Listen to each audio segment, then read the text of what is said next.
Revenue అధికారులే ప్రభుత్వ భూములు అమ్ముకున్నారు.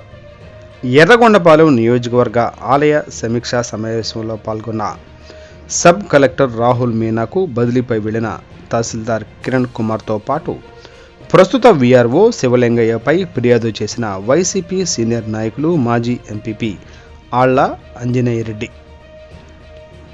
ప్రకాశం జిల్లా త్రిపురాంతకం మండలంలో ఇటీవల జరిగిన అసైన్మెంట్ కమిటీలు 10 లక్షల డబ్బులు తీసుకొని ప్రభుత్వ భూములను రిటైర్ అయిన ఉద్యోగులకు సైతం పట్టాలు చేశారని, అంతేకాకుండా ఇంకా వందల సంఖ్యలో ప్రభుత్వ భూమి అన్యాక్రాంతం అయ్యేలా అక్రమార్కులకు సహకరిస్తున్నారని, వారిపై తక్షణమే చర్యలు తీసుకోవాలని సబ్ కలెక్టర్కు స్థానిక మాజీ ఎంపీపీ ఆళ్ల ఆంజనేయరెడ్డి ఫిర్యాదు చేసిన సంఘటన మంగళవారం చోటు చేసుకుంది.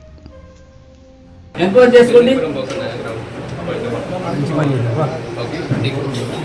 అదే ఈ రోజు అక్కడే వెరిఫై చేస్తాను. వెరిఫై చేసేసి అక్కడ నుంచి చర్య తీసుకోండి సార్.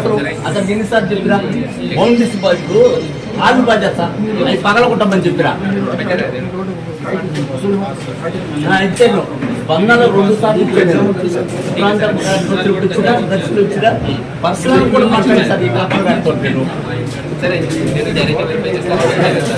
ఎందుకంటే 5 సంవత్సరాల నుంచి